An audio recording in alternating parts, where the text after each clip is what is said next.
Hi, జై సాయిరామ్, జై హింద్. అందరికీ సంక్రాంతి శుభాకాంక్షలు అడ్వాన్స్గా ముందుగే చెప్తున్నాను.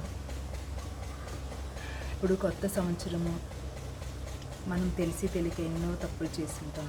నాతో పాటు సహా తెలిసి తెలియక చిన్నవో పెద్దవో చేస్తుంటాం. ఇది కొత్త సంవత్సరం మనం మొదలు పెట్టింది కాబట్టి మన జీవితం కూడా కొత్తగా మలుపు తిప్పుకొని ఎటువంటి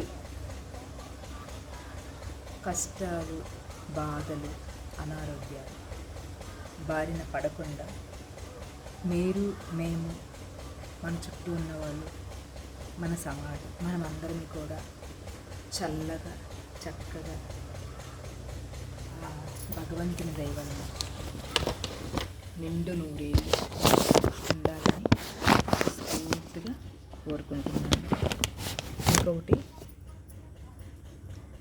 చాలామంది కొత్త కరోనా, కొత్త వైరస్ వచ్చిందని చెప్తున్నారు. వైరస్ ఎప్పుడూ ఉంటుంది. మనమే ఒక వైరస్. ఎందుకంటే మనము ఒకసారి ఉన్నట్లుగా మరొకసారి ఉండము.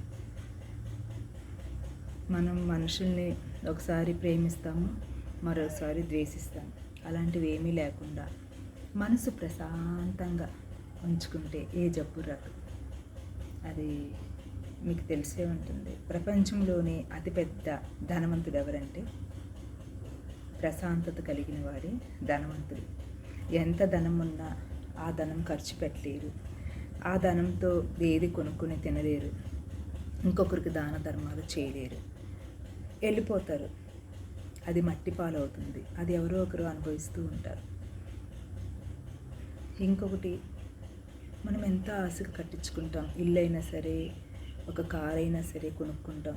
ఏవైనా సరే, బట్టలైనా ఏవైనా సరే, ఏది కూడా సరే, మనము వాడే ప్రతి ఒక్క వస్తువు పేరుని చెప్తున్నాను, మనం ఎంతో ఇష్టంగా కొనుక్కుంటాం.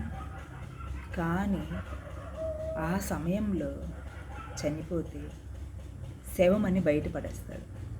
10 రూపాయలు పెట్టి ఒక చీమల మందు కొన్నా, ఒక 20 రూపాయలు పెట్టి ఉప్పు ప్యాకెట్ కొన్నా, ఒక బాత్రూమ్ కడిగే యాసిడ్ బాటిల్ 20 రూపాయలు పెట్టి కొన్నా, అది ఇంట్లోనే ఉంటుంది. ఆ యాసిడ్ కడిగినా కూడా ఆ బాటలు దేనికైనా ఉపయోగించుకుంటాం. ఉప్పు అయిపోయినా కూడా ఆ కవరు దేనికైనా ఉపయోగించుకుంటాం. కానీ మన శరీరము ఎంత ఖరీదైన బట్టలు తొడిగినా, ఎంత ఖరీదైన డైమండ్,